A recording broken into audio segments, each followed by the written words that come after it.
ऋग्वेद में कुल कितनी ऋचाएं यानी कितने मंत्र है, तो ये भी याद रखना है कि 10,462 मंत्र है। कालिदास ने अभिज्ञान शाकुंतलम लिखी थी, मेघदूतम लिखी थी, ये सभी जो बुक्स है उसको हम लोग ऐतिहासिक ग्रंथ बोलते हैं। हेलो दोस्तों, मैं वसीम अकरम एक बार फिर से आपका स्वागत करता हूं। तो दोस्तों आज हम लोग पढ़ने वाले हैं प्राचीन भारतीय इतिहास के स्रोत के बारे में। हम लोग यहाँ पर डिस्कस करेंगे कि हमारा जो भारत है, 3 तरह का भारत मैंने पिछले लेक्चर में आपको बताया था। पहला जो हिंदू काल, मतलब जिसमें कि हिंदू राजाओं का वर्चस्व था, उसको हम लोग प्राचीन भारत बोलते थे। फिर अगला टाइम पीरियड आता है मुस्लिम काल, जिसमें मुस्लिम राजाओं का जो है वर्चस्व ज्यादा था और उसको हम लोग बोलते हैं मध्यकालीन भारत। और फिर ब्रिटिश काल आता है जिसमें कि अंग्रेजों का वर्चस्व ज्यादा था, तो उसको हम लोग बोलते हैं आधुनिक भारत। बताइए आधुनिक भारत में तो हमें बुक्स वगैरह, बहुत सारे किताब वगैरह मिल जाते हैं, बहुत सारे नोट्स वगैरह मिल जाते हैं, बहुत सारे लेखक है, मतलब ये जानकारी जो हाल फिलहाल के है ये तो हमें आसानी से मिल जाते हैं। मध्यकालीन भारत में भी बहुत सारे लोगों ने बुक्स लिखी, उनकी भी जानकारी हमें आराम से मिल जाती है। लेकिन प्राचीन भारत यानी कि आज से लगभग 3000 साल पहले, 4000 साल पहले क्या हुआ था, जिस टाइम पे पढ़ना लिखना उतना ज्यादा मतलब अहमियत नहीं रखता था, उस टाइम के बारे में हमें जानकारी जो है कैसे पता चलती है। उस टाइम का समाज कैसा था, उस टाइम का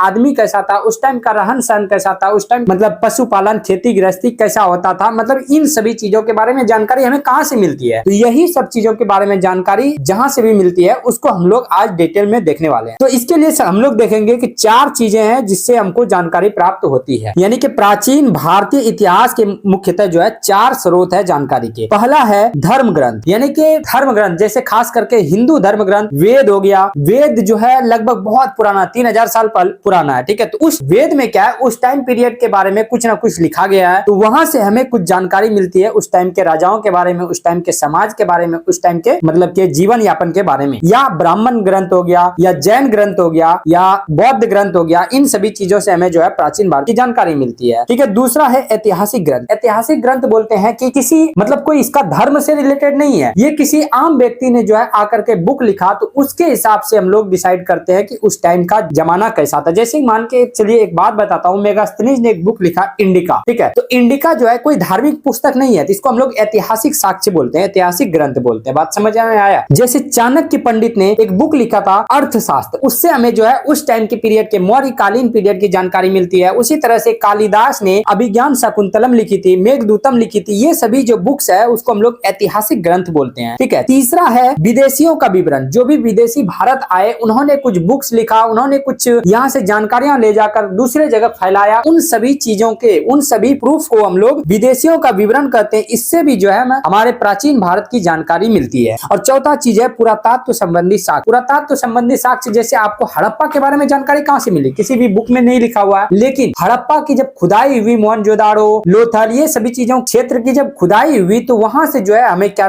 मिला जानकारी, हड़प्पा सभ्यता के बारे में जानकारी मिला। लगभग आज से 4500 साल पहले की जानकारी हमें मिला खुदाई के जरिए, पुरातत्व संबंधी साक्ष्य से। जैसे कि किसी मान के चलिए कि पत्थर वगैरह पे कुछ लिखा हुआ है, वो दब गया है, अचानक खुदाई हुआ तो कुछ जानकारियां वहां से मिली। तो ये सभी चीजें जो है इनसे रिलेटेड है, और यही 4 चीजों से हम लोग पढ़ने वाले हैं कि कैसे कैसे हमें जो है प्राचीन भारत की जानकारी मिलती है। तो सबसे पहला है हमारा धर्म ग्रंथ। देखेंगे कि धर्म ग्रंथ से जो है हमारा प्राचीन भारत की जानकारी कैसे मिलती है। धर्म ग्रंथ को मुख्यतः 3 श्रेणियों में वर्गीकृत किया जा सकता है, ठीक है। धर्म ग्रंथ को 3 श्रेणियों में बांटा गया है, जिसमें से पहला है ब्राह्मण साहित्य। ब्राह्मण साहित्य मुख्य रूप से हिंदू धर्म से रिलेटेड साहित्य को हम लोग क्या बोलते हैं, ब्राह्मण साहित्य, जिसमें आ जाता है वेद आ जाता है, जिसमें आ जाता है अरण्यक आ जाता है, जिसमें आ जाता है ब्राह्मण ग्रंथ आ जाता है, जिसमें आ जाता है उपनिषद आ जाता है, जिसमें पुराण आ जाता है। ये सभी चीजें जो है ब्राह्मण साहित्य है। उसके बाद हम लोग देखेंगे कि बौद्ध साहित्य से भी जो है हमें बहुत सारी जानकारियां मिलती है। बौद्ध साहित्य में जैसे बुद्ध के द्वारा जो उपदेश दिए गए थे, उनको जिन किताबों में मतलब दर्शाया गया, जिन किताबों में मेंशन किया गया है, उनसे भी जो है हमें कुछ जानकारियां मिलती है उस टाइम पीरियड के, ठीक है। जैन साहित्य से भी हमें कुछ जानकारियां मिलती है। तो चलिए सबसे पहले हम लोग देखते हैं ब्राह्मण साहित्य। ब्राह्मण साहित्य का हम लोग यहाँ पर डिटेल देख रहे हैं। यह हिंदू धर्म से संबंधित सबसे प्राचीनतम साहित्य है, ठीक है। ब्राह्मण साहित्य जो है हिंदू धर्म से रिलेटेड सबसे प्राचीनतम साहित्य है, ठीक है। जो वैदिक काल से लेकर के, वैदिक काल आपको बताता चलूं कि ये वैदिक काल किसको कहते हैं। तो देखिए अभी चल रहा है हमारा 2025 चल रहा है। कुछ समय पहले जो है ये 0 ईस्वी हुआ करता होगा, मतलब देखिए 0 ईस्वी के बाद से लेकर के अभी कितना साल बीत गया, 2025 साल बीत गया। तो इससे पहले जितने भी समय गुजरे उसको हम लोग बोलते थे बीसी, ईसा पूर्व, उसको हम लोग बोलते थे बीसी। और 0 ईस्वी के बाद के समय को हम लोग बोलते हैं एडी, एनो डेमिनी, मतलब के ईस्वी बोलते हैं, ठीक है। तो 0 ईस्वी ईस्वी से पहले के समय को हम लोग बोलते हैं बीसी। आप चले जाइए लगभग 1500 बीसी में, यानी कि 0 ईस्वी के 1500 साल पहले, मतलब अभी से 4500 साल पहले का पीरियड को हम लोग बोलते थे वैदिक पीरियड, वैदिक काल बोलते थे। वैदिक काल के बाद से लेकर के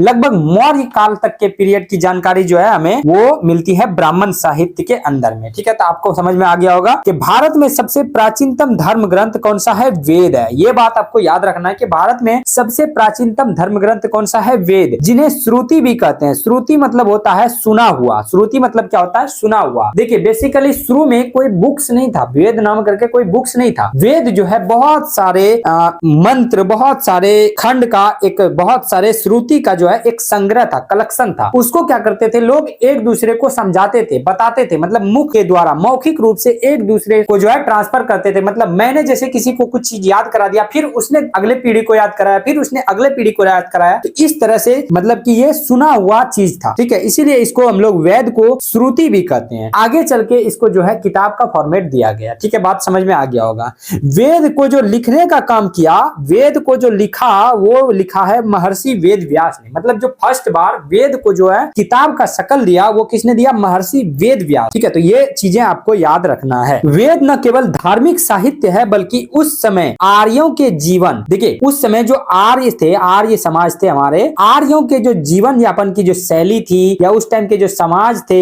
या राजनीति थी, या धर्म थे, या संस्कृति, रहन सहन थे, उसको समझने का एक महत्वपूर्ण जरिया भी है। ठीक है, बात समझ में आ गया। वेद जो है एक धार्मिक साहित्य तो है ही, मतलब किसी हिंदू धर्म का एक पुस्तक है। ठीक है, हिंदू धर्म का एक ग्रंथ है, लेकिन उसके साथ साथ आर्यों के जीवन को सामाजिक, राजनीतिक, धार्मिक, सांस्कृतिक को समझने का एक जरिया भी है। वेद जो है 4 प्रकार के होते हैं, आपको पता ही होगा। वेद 4 प्रकार के होते हैं, कौन कौन से? ऋग्वेद, यजुर्वेद, सामवेद, अथर्ववेद। सबसे पहला हम लोग देखेंगे ऋग्वेद के बारे में। तो ऋग्वेद के बारे में हम लोग यहाँ पर पढ़ते हैं, यह सबसे पुराना वेद है। ये चीजें भी क्वेश्चन पूछा जाता है कि ऋग्वेद जो है सबसे पुराना वेद है। देखिए दोस्तों, हम लोग जो भी थ्योरी पढ़ेंगे ना, इसके बाद जो है टॉप 25 क्वेश्चन जो है इसी टॉपिक से रिलेटेड हम लोग लास्ट में, वीडियो के लास्ट में देखेंगे, जिससे क्या हो जाएगा कि आपने ऊपर जो पढ़ा वो चीजें आपको नीचे कॉन्सेप्ट क्लियर हो जाएगा वीडियो के लास्ट। चलिए बने रहिएगा। देखिए ऋग्वेद जो है सबसे पुराना वेद है। प्रारंभिक वैदिक काल, देखिए वैदिक काल हमने बताया था 1500 से लेकर के 1000 ईसा पूर्व, 1500 ईसा पूर्व से लेकर के 1000 ईसा पूर्व के बीच के पीरियड को हम लोग बोलते हैं वैदिक काल। मतलब समझिए अभी चल रहा है 2025, इससे 2025 साल पहले 0 ईस्वी आया। अब इससे पहले 1000 साल पहले 1000 बीसी आया। इससे 500 साल पहले 1500 बीसी आया। मतलब कि इस पीरियड में 0 ईस्वी से पहले की बात कर रहे हैं, 1500 ईसा पूर्व से लेकर के 1000 ईसा पूर्व के बीच के पीरियड को हम लोग बोलते हैं वैदिक काल। यानी वैदिक काल की जानकारी जो है हमें कहां से मिलती है? ऋग्वेद से मिलती है। कहां से मिलती है? ऋग्वेद से मिलती है। यह विभिन्न देवताओं की श्रुति में रचे गए भजनों का संग्रह, यह बहुत ज्यादा इंपॉर्टेंट है कि ऋग्वेद को हम लोग शॉर्ट में क्या किस नाम से जानते हैं? तो भजनों का संग्रह, मतलब कि भजन कीर्तन का जो है संग्रह को हम लोग क्या कहते हैं? ऋग्वेद कहते हैं। या ऐसे कह सकते हैं कि ऋचाओं के क्रमबद्ध संग्रह को हम लोग क्या कहते हैं? ऋग्वेद कहते हैं। ठीक है, यानी कि जिसमें मंत्र का जो है बहुत सारे मंत्र एक जगह लिखा गया है, उसको हम लोग कहते हैं ऋग्वेद। और मंत्र क्यों लिखा गया है? देवताओं की स्तुति में, मतलब देवताओं की बड़ाई करने के लिए जो है बहुत सारे मंत्र का जो है भजन का एक कलेक्शन बनाया गया, उसी कलेक्शन को हम लोग ऋग्वेद कहते हैं। इसमें टोटल 10 मंडल, मंडल किसको कहते हैं आपको बता दूं, मंडल होता है बुक्स को कहते हैं। जैसे कि मान के चलिए कोई आपने बुक्स लिखा, उसका पार्ट 1, पार्ट 2, पार्ट 3, पार्ट ऐसे कर करके टोटल जो है ऋग्वेद 10 पार्ट में डिवाइड है। यानी कि टोटल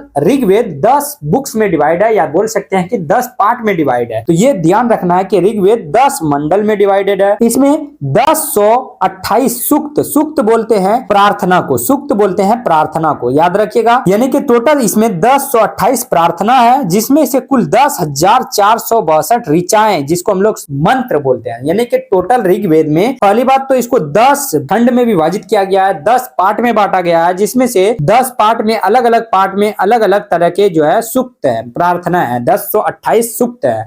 और फिर टोटल मंत्र मिला के टोटल पूरे ऋग्वेद में टोटल मंत्र जो है, मंत्र की संख्या कितना है? 10,462, ये याद रखना है। अब देखिए यहाँ पर होता क्या है कि पार्ट 1 और पार्ट 10 को, यानी कि मंडल 1 और मंडल 10 को बाद में जोड़ा गया है। ठीक है, ये ध्यान रखना है। यहाँ से भी क्वेश्चन बनते हैं कि ऋग्वेद में बाद में जोड़े गए मंडल कौन कौन से है? तो याद रखिएगा फर्स्ट और लास्ट वाला बाद में जोड़ा गया है, यानी कि फर्स्ट पार्ट और लास्ट पार्ट को बाद में शामिल किया गया है। चलिए देखिए कुछ मंडल की विशेषताएं देख लेते हैं। जैसे थर्ड मंडल यानी थर्ड पार्ट में गायत्री मंत्र है, थर्ड पार्ट में गायत्री मंत्र का जिक्र है। गायत्री मंत्र किसको समर्पित है? सूर्य देवता सावित्री को समर्पित है। गायत्री मंत्र जो है किसके लिए लिखा गया था? वो सूर्य देवता सावित्री जी के लिए लिखा गया था। सातवां मंडल देखेंगे, सातवां जो ऋग्वेद का जो सातवां पाठ है उसमें क्या कहा गया है? उसमें दशराग्य युद्ध का वर्णन किया गया। दशराग्य युद्ध किसको कहते हैं? तो इसमें हुआ क्या था कि एक तरफ भरत राज्य के यानी कि भरत कबीले के राजा कौन थे? सुदास। भरत कबीले के राजा थे सुदास वर्सेस दूसरे तरफ थे 10 राजाओं का समूह। सुदास और दूसरे साइड 10 राजाओं के बीच में युद्ध हुआ था और इसमें विजय कौन हुए थे? आपको पता है, इसमें जो जीते थे वो जीते थे राजा सुदास। एक तरफ थे ऋषि वशिष्ठ और दूसरी तरफ थे ऋषि विश्वामित्र।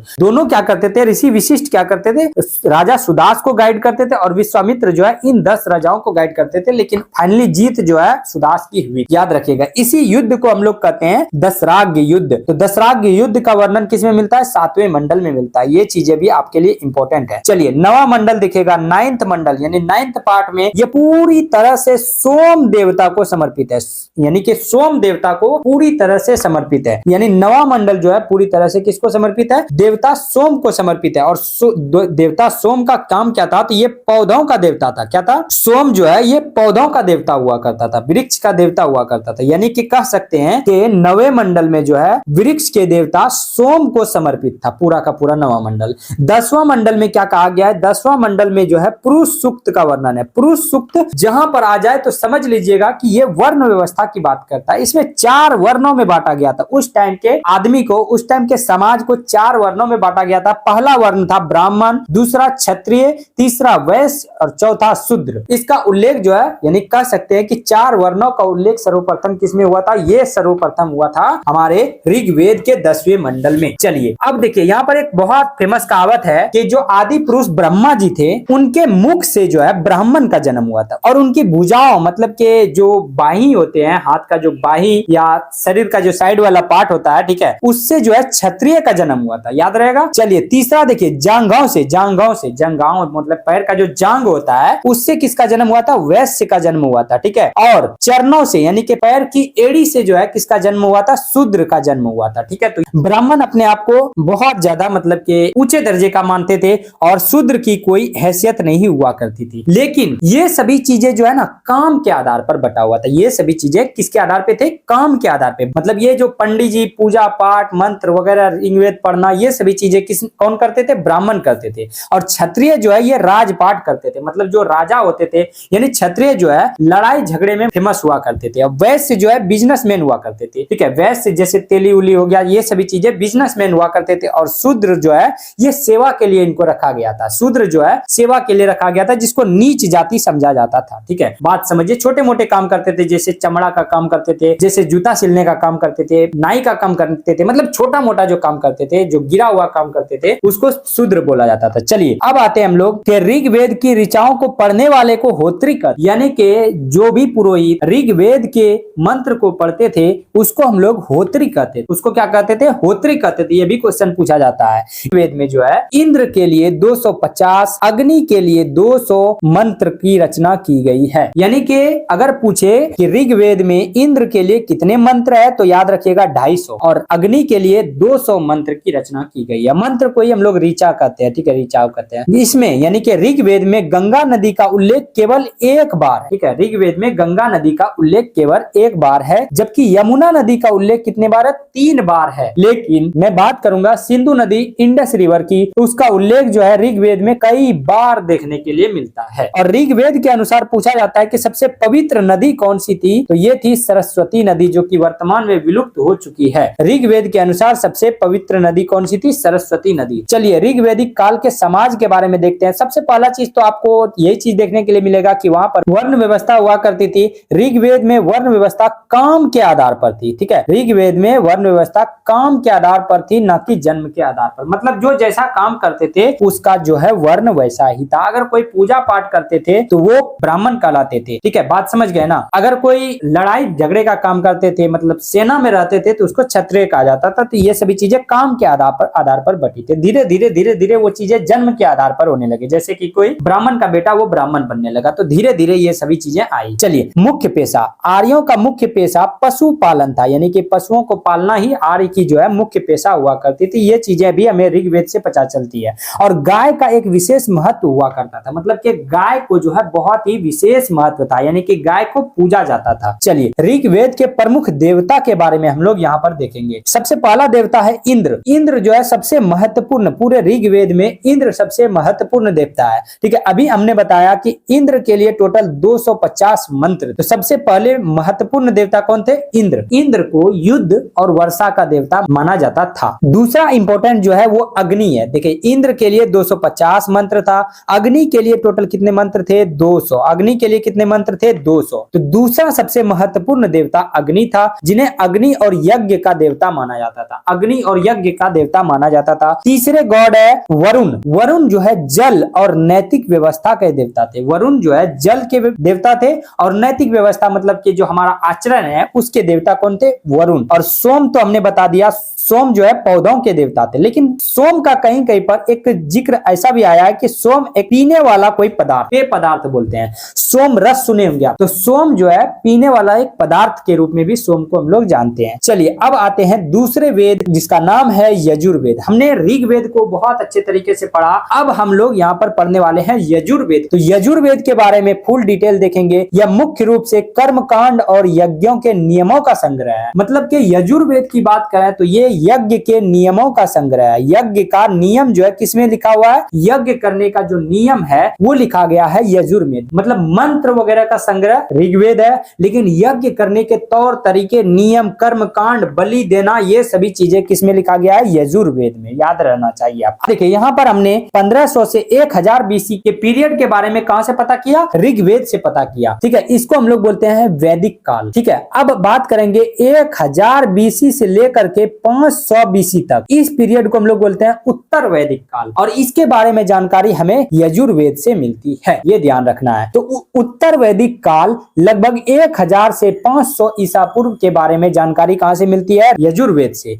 इससे पता चलता है कि उत्तर वैदिक काल में राजतंत्र मजबूत हुआ। ठीक है, यजुर्वेद के कारण ही हमें पता चलता है कि उत्तर वैदिक काल में जो है राजतंत्र यानी कि राजाओं का शासन बहुत ही ज्यादा मजबूत हुआ करता था। राजा की शक्ति में वृद्धि हुई, बड़े बड़े यज्ञ हुए। ठीक है, बहुत बड़े बड़े यज्ञ कराए गए, जैसे राज सूर्या यज्ञ, ये बहुत बड़े यज्ञ का नाम है। अश्वमेघ यज्ञ, घोड़ा को दौड़ा दिया जाता था, जहां तक घोड़ा जाता था वो उसका इलाका हो जाता था। तो इस तरह के बड़े बड़े यज्ञ होने लगे थे। किस टाइम पे? उत्तर वैदिक काल में, जब यजुर्वेद लिखा गया होगा। समाज में वर्ण व्यवस्था अभी भी कायम थी, लेकिन और कठोर हो गया था। समाज में वर्ण व्यवस्था और कठोर हो गया। क्यों? क्योंकि शुरू में तो वैदिक काल में जो वर्ण व्यवस्था थी वो काम के आधार पे थी। धीरे धीरे ब्राह्मण का बेटा ब्राह्मण, शूद्र का बेटा शूद्र बनने लगा। तो ये धीरे धीरे जन्म के आधार पे हो गया, जिससे क्या हो गया कि घृणा ज्यादा होने लगी आदमी को कि कोई पंडित ऐसा हो जो पढ़ा लिखा नहीं भी है तो भी ब्राह्मण है। ठीक है, तो आदमी क्या करने लगे, और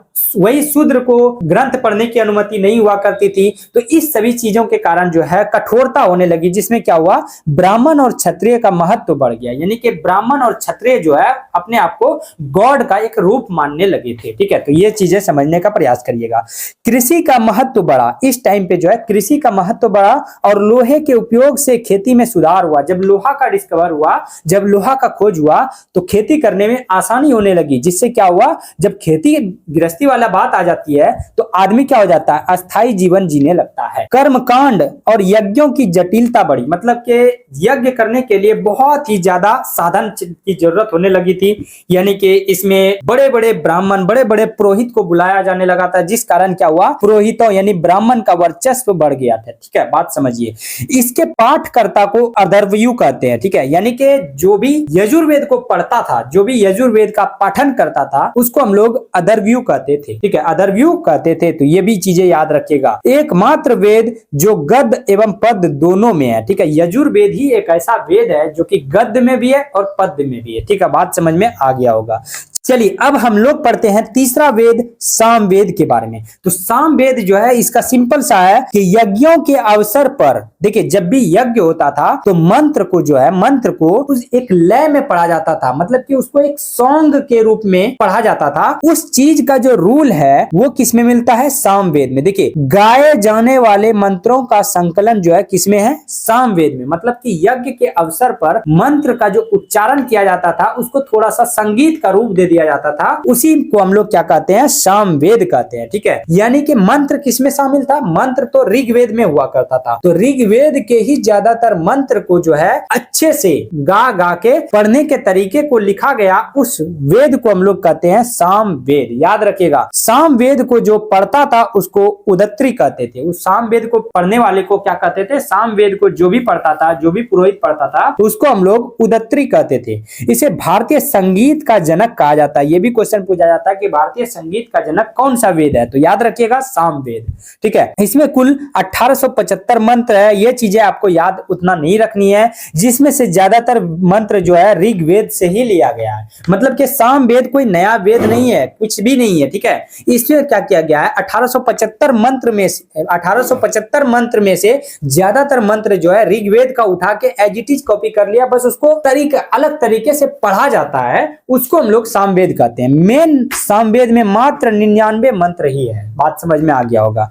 चलिए अथर्ववेद, अगला वेद है अथर्ववेद। अथर्ववेद की बात करें, ये सबसे बाद का वेद है, सबसे लास्ट में आने वाला वेद कौन सा है? अथर्ववेद। अथर्ववेद में जो है लोकप्रिय विश्वास, जैसे हम लोग अंधविश्वास बोल सकते हैं अभी के टाइम पे, तो अंधविश्वास हो, चाहे जादू टोना हो या औषधि से रिलेटेड जो भी जानकारियां हैं वो हमें मिलता है अथर्ववेद में। यह कन्याओं के जन्म की निंदा करता है। मतलब अथर्ववेद में ऐसा कहा गया है कि कन्या का जन्म यानी कि औरत का जन्म होना ही नहीं चाहिए, लड़की का जन्म होना ही नहीं चाहिए। ठीक है, तो ये कन्याओं के जन्म की निंदा करता है। अथर्वा ऋषि द्वारा रचित, इसकी रचना किसने की थी? अथर्ववेद की रचना किसने की थी? अथर्वा ऋषि ने की थी। तो अथर्वा ऋषि द्वारा रचित इस वेद को कुल 20 खंडों में विभाजित किया गया। याद रखिएगा, ऋग्वेद को 10 खंडों में बांटा गया, 10 पार्ट में बांटा गया, जबकि अथर्ववेद को 20 पार्ट में बांटा गया है। तो ध्यान रखना है। चलिए चार वेदों का विवरण, चारों वेदों का विवरण। सबसे पहला वेद है हमारा ऋग्वेद। ऋग्वेद में क्या क्या है? ऋग्वेद में जो है मंत्र यानी स्तुति और ज्ञान के बारे में बताया गया, मंत्र के बारे में है, ऋचाओं के बारे में है, और इसको जो पढ़ता है उसको होत्री कहते हैं। ठीक है, दूसरा है यजुर्वेद। यजुर्वेद में कर्मकांड और यज्ञ के नियमों के बारे में बताया गया है, इसके पढ़ने वाले को हम लोग अर्धव्यु कहते हैं। ठीक है, अर्धव्यु कहते हैं। चलिए तीसरा है सामवेद। सामवेद में संगीत और गायन की कलेक्शन है, मतलब के मंत्रों को अच्छे तरीके से संगीत के रूप में बना के गाने उच्चारण करने को हम लोग क्या कहते हैं? सामवेद कहते हैं, और इसको पढ़ने वाले को उदत्री कहते हैं। ठीक है, इसको पढ़ने वाले को क्या कहते हैं? उदत्री। चलिए लास्ट है अथर्ववेद। अथर्ववेद में जो है लोकप्रिय विश्वास, उपचार, औषधि, जादू टोना, ये सभी चीजें शामिल है, और अथर्ववेद पढ़ने वाले को हम लोग ब्रह्मा कहते हैं। अथर्ववेद पढ़ने वाले को हम लोग क्या कहते हैं? ब्रह्मा। चलिए अब हम लोग यहाँ पर प्राचीन भारत के इतिहास जिसमें धर्म ग्रंथ विशेषतः चारों वेदों पर आधारित जो है प्रश्न करने वाले हैं, टॉप 25 क्वेश्चन। चलिए जो कि आपके किसी भी exam, RRB, NTPC, group D, JE, ALP, technician, SSC सभी परीक्षाओं के लिए उपयोगी है। तो सबसे पहला यहाँ पर देखिएगा हमारा क्वेश्चन ये है कि भारत में सबसे प्राचीन धर्म ग्रंथ कौन से है? तो आपको पता है कि भारत में सबसे प्राचीन धर्म ग्रंथ कौन सा है? वेद है। चलिए नेक्स्ट क्वेश्चन देखिएगा, वेदों को और किस नाम से जाना जाता है? वेदों को श्रुति कहा जाता है क्योंकि ये सुन के आदान प्रदान हुआ, मतलब एक पीढ़ी से दूसरे पीढ़ी में सुनने के जरिए ये आदान प्रदान हुआ, बाद में जाकर के जो है इसको लिखा गया है। ठीक है, चलिए तीसरा हम लोग देखेंगे। तीसरा क्वेश्चन, वेदों के संकलन करता कौन है? यानी कि वेदों को जो है बुक का फॉर्मेट किसने दिया? तो वेदों को बुक का फॉर्मेट दिया व्यास जी ने, जिसका नाम है महर्षि वेद व्यास। पूरा नाम क्या है? महर्षि वेद व्यास। चलिए वेद कितने हैं? बहुत ही मतलब इंपॉर्टेंट भी और बहुत इजी क्वेश्चन भी है। 4 है टोटल। वेद कितने हैं? टोटल 4। चलिए नेक्स्ट क्वेश्चन देखिएगा आपके सामने है, सबसे प्राचीन वेद कौन सा है? तो आपको पता है सबसे प्राचीन वेद है ऋग्वेद, और सबसे लास्ट के वेद है अथर्ववेद। चलिए ऋग्वेद में कितने मंडल है? ऋग्वेद में टोटल जो है आपके सामने यहाँ पर हाजिर है, ऋग्वेद में टोटल 10 मंडल है, जिसमें से पहला और 10वां मंडल जो है सबसे बाद में जोड़े गए थे। चलिए अब आते हैं हम लोग, ऋग्वेद में कुल कितने सूक्त है? तो इसमें टोटल 1028 सूक्त है, मतलब प्रार्थना है। ठीक है, चलिए अब आते हैं कि ऋग्वेद में कुल कितनी ऋचाएं यानी कितने मंत्र है? तो ये भी याद रखना है कि 10,462 मंत्र है। चलिए अब आते हैं कि ऋग्वेद के किस मंडल में गायत्री मंत्र है? तो आपको मैंने पढ़ा था ऋग्वेद के तीसरे मंडल में गायत्री मंत्र है। ठीक है, चलिए अब आते हैं ऋग्वेद के किस मंडल में दशराग्य युद्ध का वर्णन है? तो दशराग्य युद्ध का वर्णन जो है 7वें मंडल में है। दशराग्य युद्ध का वर्णन किसमें है? 7वें मंडल में है। चलिए नेक्स्ट क्वेश्चन आपके सामने हाजिर है कि ऋग्वेद के 9वां मंडल किस देवता को समर्पित है? तो आपको हमने पढ़ाया था 9वां मंडल जो है ये सोम देवता, सोम जो है वृक्ष के देवता हुआ करते थे, वनस्पति के देवता हुआ करते थे, पेड़ पौधों के देवता हुआ करते थे, उनको समर्पित है।